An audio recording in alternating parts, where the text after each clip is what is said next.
So hello friend, welcome to DG classes. तो आज के इस वीडियो में हम लोग देखने वाले हैं एसबीआई के जूनियर एसोसिएट पोस्ट के रिक्रूटमेंट के बारे में। तो चलिए स्टार्ट करते हैं। तो हाल ही में एसबीआई ने जूनियर एसोसिएट पोस्ट के लिए 13,735 वैकेंसीज़ निकाली हैं। तो चलिए जानते हैं इसके बारे में डिटेल में। ये रहा नोटिफिकेशन है ये उसका।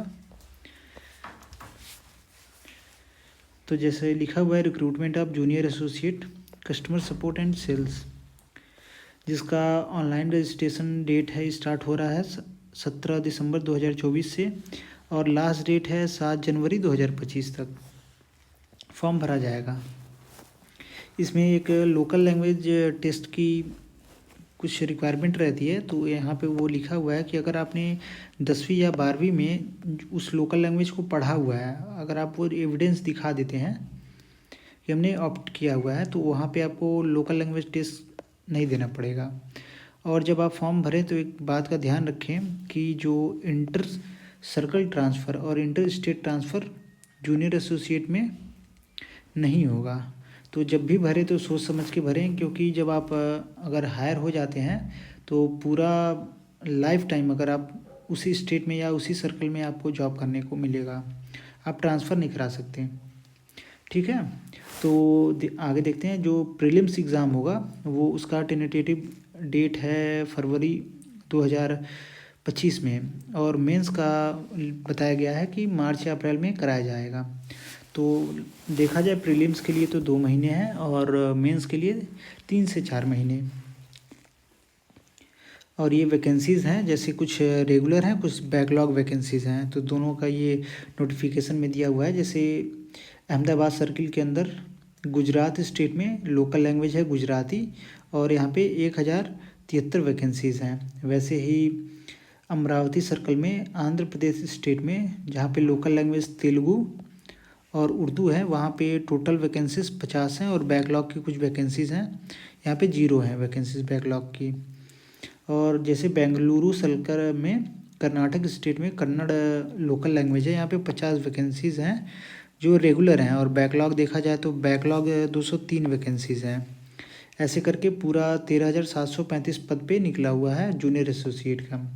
और आई थिंक सबसे ज़्यादा अगर देखा जाए तो उत्तर प्रदेश में स्टेट में सबसे ज़्यादा वैकेंसीज़ आई हुई हैं, 1894 वैकेंसीज़ हैं। उसके बाद से 1300 आई थिंक किसी स्टेट में आया हुआ है। हाँ, ये मध्य प्रदेश में आया हुआ है 1300 वैकेंसीज। ये दूसरा सबसे ज़्यादा वैकेंसी। फिर है वेस्ट बंगाल स्टेट में आया हुआ है, जहाँ पे लोकल लैंग्वेज बंगाली और नेपाली है। तो जब भी आप भरें तो सोच समझ के भरें। वहाँ पे लोकल अगर आपने 10 या 12 में लोकल लैंग्वेज वो पढ़ा हुआ है जो इसमें लिखा हुआ है इस लोकल लैंग्वेज में, तो फिर तो आपको लोकल लैंग्वेज का टेस्ट नहीं देना पड़ेगा। अगर आपने नहीं पढ़ा हुआ है तो लोकल लैंग्वेज का टेस्ट देना पड़ेगा। तो फॉर्म भरते टाइम ध्यान रखें, और जो स्टेट और सर्किल चूज़ करें वो भी सोच समझ के चूज़ करें, क्योंकि आप जो भी पूरी लाइफ टाइम अगर जॉब कर रहे हैं तो वहीं स्टेट में और उसी सर्कल में ही आपको जॉब करना पड़ेगा। आप ट्रांसफ़र नहीं करा पाएंगे। तो इस बात का ध्यान रखें। तो आगे चलते हम लोग देखते हैं कुछ इम्पोर्टेंट पॉइंट्स। जैसे जो अगर आपको सर्टिफिकेट वगैरह बनवाना है तो वो इशू होना चाहिए फाइनेंशियल ईयर। जैसे ओबीसी को कह रहा है तो 1/4/2024 से, और जो ईडब्ल्यूएस है फाइनेंशियल ईयर 2023-24 और वैलिड फॉर 2024-25। तो ये ध्यान में रखें कि जो आप भी सर्टिफिकेट बनवाएं 1/4/2024 से के बाद का होना चाहिए।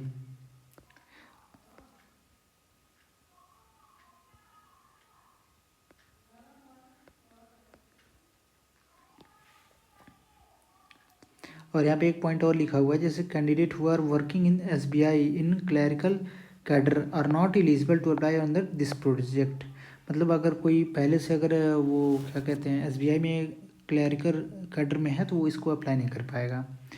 Candidate who were earlier employed in State of Bank of India and resign from the bank while in clerical cadre will also not be eligible. अगर आपने पहले काम किया हो और रिज़ाइन कर दिए हो तो वो भी एलिजिबल नहीं होंगे। ठीक, तो ऐसे कुछ पॉइंट्स लिखे हुए हैं। फिर हम लोग देख लेते हैं एज लिमिट। तो 20 साल से कम नहीं होना चाहिए और 28 साल से ज़्यादा नहीं होना चाहिए। एज ऑन 1/4/2024 जैसे कह रहा है that is candidate must have been born not earlier than 2/4/1996 and not later than 1/4/2004। ये दोनों डेट क्या इंक्लूसिव हैं, ये ऐड होंगी। और यहाँ पे एज रिलैक्सेशन देखा जाए तो SC/ST के लिए 5 साल का है, OBC के लिए 3 साल का है,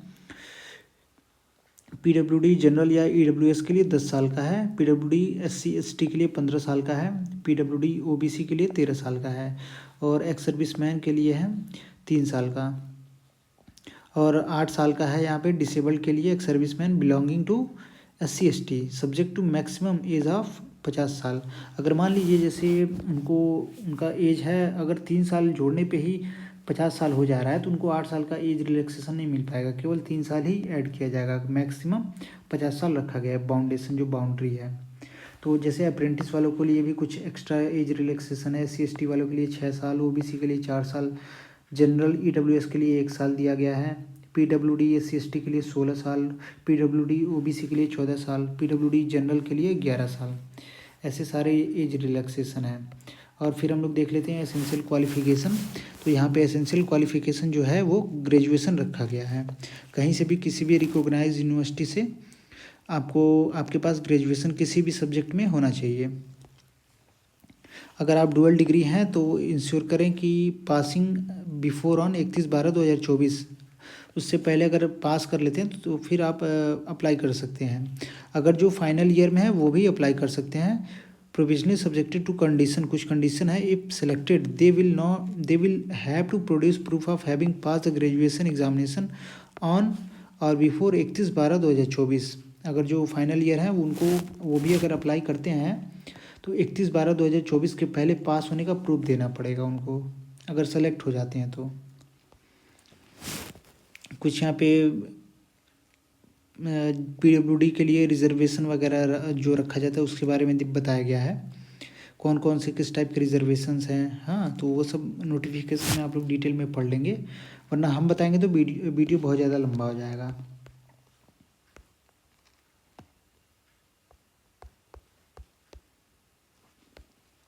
फिर आगे चलते हैं तो यहाँ पे सिलेक्शन प्रोसीजर देखते हैं हम लोग। Selection process will consist of online test, जिसमें कौन कौन से होंगे, prelims and mains exam and test of specified opted local language. मतलब प्रीलिम, मेंस होगा और लोकल लैंग्वेज का टेस्ट होगा। तो फेज़ 1 में पहले प्रीलिम्स होगा, जहाँ पे 100 मार्क्स का 100 ऑब्जेक्टिव टाइप के क्वेश्चन रहेंगे और 1 घंटे का ड्यूरेशन रहेगा 3 सेक्शन में। तो जैसे पहला सेक्शन जो है वो इंग्लिश है, इसका मीडियम इंग्लिश ही रहेगा। इंग्लिश जो लैंग्वेज का टेस्ट है उसमें 30 नंबर का क्वेश्चन रहेगा, 30 मैक्सिमम मार्क है, और 20 मिनट का सेक्शनल टाइम रहेगा। फिर न्यूमेरिकल एबिलिटी रहेगी, इसमें हिंदी, इंग्लिश और या फिर जितने लैंग्वेज रहते हैं वो सारे आएंगे, और इसमें 35 क्वेश्चन रहेगा और मैक्सिमम मार्क 35 है। इसमें भी 20 मिनट का सेक्शनल टाइम रहेगा। रीजनिंग एबिलिटी में आप कई तरह का लैंग्वेज सेलेक्ट कर सकते हैं, उसमें भी मैक्सिमम क्वेश्चन 35 रहेगा, 35 मार्क्स का, और 20 मिनट सेक्शनल टाइम। ये सारे के सारे सीरीज़ वाइज चलेंगे। पहले इंग्लिश का हो जाएगा 20 मिनट, फिर नेक्स्ट न्यूमेरिकल एबिलिटी, फिर 20 मिनट रीजनिंग, ऐसे करके चलेगा। और इसमें निगेटिव मार्किंग का भी प्रोविज़न रखा गया है 1/4, मतलब 0.25 नंबर अगर आप गलत करते हैं एक क्वेश्चन तो काट लिया जाएगा। और फिर दूसरा फेज़ जो है वो मेंस एग्ज़ाम का है, जिसमें 4 सेक्शन में एग्ज़ाम होगा। जैसे पहला जो सेक्शन रहेगा जनरल या फाइनेंशियल अवेयरनेस, इसमें कई लैंग्वेज रहेंगे, 50 क्वेश्चन रहेगा, 50 मार्क्स का, 35 मिनट सेक्शनल टाइमिंग। फिर जनरल इंग्लिश रहेगा, इंग्लिश लैंग्वेज ये रहेगा, इसका कोई अलग से लैंग्वेज नहीं मिलेगा आप लोग को, जिसमें 40 क्वेश्चन रहेगा, 40 मार्क्स का, 35 मिनट का सेक्शनल टाइमिंग। फिर क्वांट रहेगा 50 क्वेश्चन, 50 मार्क्स का, 45 मिनट सेक्शनल टाइमिंग। और रीजनिंग रहेगा 50 क्वेश्चन का, जिसका मार्क्स है 60 और जिसका सेक्शनल टाइमिंग है 45 मिनट। मतलब 190 टोटल नंबर ऑफ क्वेश्चन रहेंगे और 200 मार्क्स का पेपर रहेगा। आपको 2 घंटा 40 मिनट मिलेगा ये पूरा 4 सेक्शन कंप्लीट करने में। इसमें भी सीरियल वाइज सारा का सारा चलेगा। पहले जनरल फाइनेंशियल आएगा, फिर जनरल इंग्लिश आएगा, फिर क्वांट आएगा, फिर रीजनिंग और कंप्यूटर एप्टीट्यूड आएगा। जबकि कंप्यूटर एप्टीट्यूड से ज़्यादा क्वेश्चन पूछा नहीं, ना ही के बराबर पूछा जाता है, लेकिन आप लोग पढ़ते रहिए, हो सकता है इस बार पूछ दे, कोई किसी पे भरोसा नहीं है, एग्जामिनेशन कैसा पैटर्न चेंज कर दे।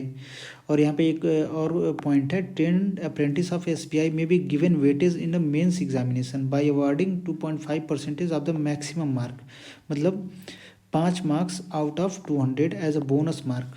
मतलब जो भी अगर आप लोगों ने SBI में अप्रेंटिस किया हुआ है, तो जो अगर आप लोग प्री क्वालिफाई कर लेते हैं तो फिर मेंस में जब आप लोग बैठेंगे तो वहाँ पे आप लोगों को 5 नंबर का बोनस मार्क्स मिलेगा। अगर आप कर भी रहे हैं तो अगर 30/11/2024 के पहले अगर आप कर चुके हैं तो आपको वहाँ पे आपको इसका अप्रेंटिस का बेनिफिट मिलेगा। ठीक, तो ये हो गया। और फिर कुछ देख लेते हैं, जैसे ये स्टेट में किस किस स्टेट में, जैसे अंडमान एंड निकोबार में हिंदी इंग्लिश में केवल पेपर होगा। आंध्र प्रदेश में हिंदी इंग्लिश तेलुगु उर्दू होगा। छत्तीसगढ़ में इंग्लिश हिंदी पंजाबी होगा। दिल्ली में इंग्लिश हिंदी होगा। हिमाचल प्रदेश में इंग्लिश हिंदी होगा। ऐसे करके सारे स्टेट जो पेपर होंगे वो दिए हुए हैं। उत्तर प्रदेश में हिंदी इंग्लिश उर्दू 3 लैंग्वेज में होगा। तेलंगाना में इंग्लिश हिंदी उर्दू 4 लैंग्वेज में टेस्ट होगा। और वही यहाँ पे लिखा हुआ है कि अगर आपने 10-12 में प्रोड्यूस कर दिया एविडेंस कि हम लोकल लैंग्वेज हम लिए हुए हैं तो आपको टेस्ट नहीं देना पड़ेगा। अगर इसमें भी अगर लोकल लैंग्वेज आप टेस्ट में फेल हो जाते हैं तो आपको डिस्क्वालीफाई कर दिया जाएगा। तो ये बात ध्यान रखें।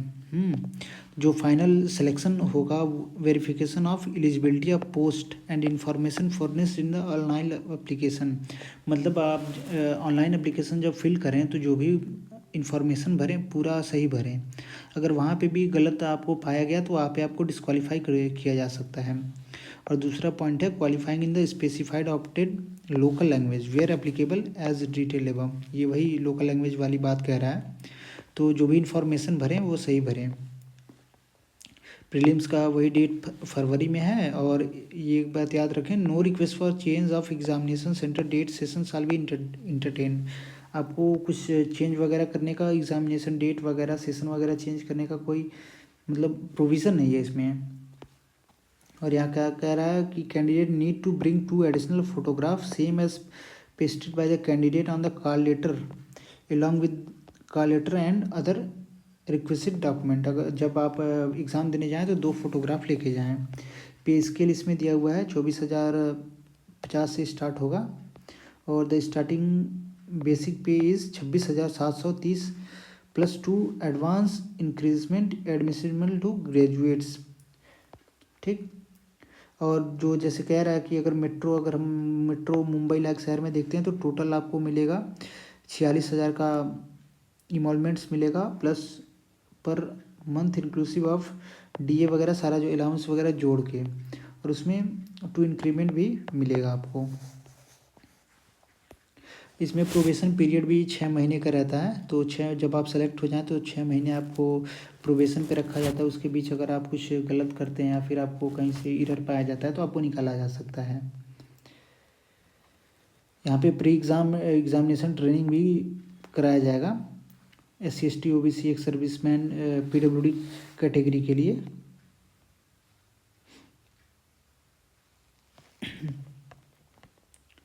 और जैसे कह रहा है कॉल लेटर के बारे में, तो कॉल लेटर प्रीलिम्स का भी 10 दिन पहले एग्ज़ाम से आ जाएगा और मेंस का भी 10 दिन पहले आ जाएगा एग्ज़ाम से। और ये कह रहा है at the time of mains examination authentic ID और वेल एलवेजर मेंस एग्ज़ाम कॉल लेटर वगैरह जो एडमिट कार्ड आपका आएगा उसके साथ लेके जाएं। कोई भी हार्ड कॉपी आप वगैरह पोस्ट से नहीं करना है। जो भी यहाँ पे एप्लीकेशन प्रोसेस होगा सारा का सारा कैसे होगा, ऑनलाइन होगा। और यहाँ पे एप्लीकेशन चार्ज के बारे में दिया गया है। SC ST PWD और एक्स सर्विसमैन वगैरह के लिए कोई भी चार्ज नहीं लगेगा। जनरल OBC और EWS के लिए 750 रुपये चार्ज यहाँ पे हैं अप्लाई करने के लिए। और ये नॉन रिफंडेबल होगा, ये बात ध्यान रखें। और आपको ऑनलाइन अप्लाई करना होगा, जहाँ पे ये हाउ टू अप्लाई सेक्शन में सारा का दिया हुआ है। बैंक पे जाएँ, वहाँ पे http://bank.sbi web carriers current opening में जाएँ, या फिर यहाँ दूसरा जो लिंक दिया हुआ है वहाँ पे जाएँ और फॉर्म फिल करें। यहाँ पे स्कैन कर लें, यहाँ पे लिखा हुआ है photograph signature left hand thumb impression hand written declaration. ये रहा हैंड रिटन डिक्लेरेशन, इसको आपको लिखना पड़ेगा एक पेज पे और इसका फ़ोटो अपलोड करना पड़ेगा। और जब भी आप फॉर्म भरें तो एक बात का ध्यान रखें, request for change correction in any particulars including category in the application form once submitted will not be entertained. मतलब अगर आप दोबारा इसमें सबमिट करने के बाद अगर कुछ करेक्शन कराना चाहते हैं तो वो नहीं हो पाएगा।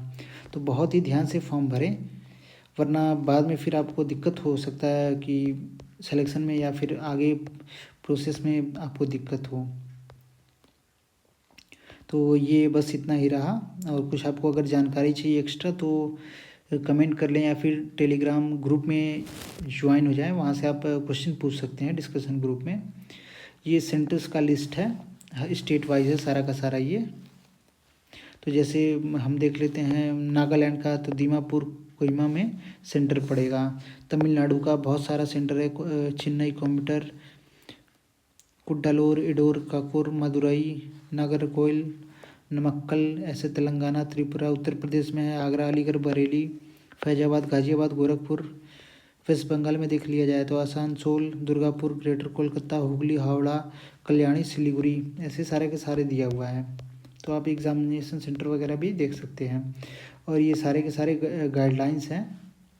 और ये वो जो declaration hand written declaration upload करना है उसका ये पैरा लिया हुआ है, इसको आप फिल कर लें। जैसे अगर किसी का नाम है XYZ, XYZ name of candidate है, डेट ऑफ बर्थ, और ये सारा कॉपी कर लें और इसका फ़ोटो खींच के अपलोड कर दें जो गिवन साइज़ है उतने में ही। और ये सारा जैसे लिखा हुआ है कि फाइल टाइप जो लेफ्ट थंब का होगा वो JPG और JPEG होगा, उसका डायमेंशन इतना उतना होगा, और फाइल साइज़ 20 KB से 50 KB के बीच में होना चाहिए। हैंड रिटन डिक्लेरेशन का साइज़ 50 से 100 KB के बीच में होना चाहिए। ऐसे अगर फ़ोटो देख लिया जाए तो 20 KB, not more than 20 KB। तो आप लोग ये कर लें, या फिर साइबर कैफ़े वगैरह पे आप लोग जाते हों तो वो लोग तो आपका भर लेंगे। अगर आप खुद भरते हैं तो इस बातों का ध्यान रखें कि साइज़ मैटर बहुत मायने रखता है, वरना आप परेशान होंगे बार बार वहाँ पे। और पिक्सल वगैरह सही से रखें इमेज का, नहीं तो बाद में फिर हो सकता है आपका एप्लीकेशन रिजेक्ट भी हो जाए तो फिर दिक्कत होगा। और ये सारे प्रोफार्मा वगैरह हैं रिटायर्ड के लिए या सर्विंग आर्मी के लिए। तो बस इतना ही। जैसे how to apply, log in करें इस पर, फिर scroll down to respective advertisement, download कर ले, पढ़ लें, फिर अप्लाई करें, ऐसे ही लिखा हुआ है। तो ये इसमें इतना ही। तो इस एग्ज़ाम के लिए लगभग प्री के लिए देखा जाए तो 2 महीने हैं, और मेंस के लिए 3 से 4 महीने हैं। तो आप लोग लग जाइए। वैकेंसीज़ बहुत ज़्यादा आई हैं और एप्लीकेशन भी उससे ज़्यादा, मतलब हद से ज़्यादा पड़ने वाला है। तो जब ट्रेंड देखा गया है पिछली बार में, तो हमको लग रहा है आई थिंक 75+, मतलब OBC SC ST OBC वालों के लिए सेफ स्कोर है, और SC+ कह ले तो जनरल या EWS वालों के लिए। तो इतना आप लोग करें और तैयारी करते रहें, जहाँ से भी आप लोग तैयारी करते हैं तैयारी करते रहें, और फॉर्म भर लें टाइम से। नहीं तो फिर हो सकता है लास्ट डेट वेट ना करें, उस दिन सर्वर का दिक्कत रहता है, इशू हो सकता है, तो फॉर्म आप भरने में असमर्थ रहेंगे। तो जिसकी वजह से ये एक रिक्रूटमेंट, बढ़िया अच्छा खासा रिक्रूटमेंट आया है, आपका छूट जाएगा। अगर आपको इससे रिलेटेड और कुछ भी जानकारी चाहिए तो कमेंट बॉक्स में पूछें, या फिर टेलीग्राम चैनल ज्वाइन कर लें, वहाँ पे आप क्वेश्चन पूछ सकते हैं। अगर आपको इससे रिलेटेड ऐसे रिक्रूटमेंट या फिर कंप्यूटर क्लासेस या करंट अफेयर चाहिए तो हमारे यूट्यूब चैनल को सब्सक्राइब करें। अगर ये वीडियो आपको अच्छा लगा हो और इन्फॉर्मेटिव नॉलेज चाहिए तो भी चैनल को सब्सक्राइब करें। थैंक यू, फिर मिलते हैं नेक्स्ट वीडियो में।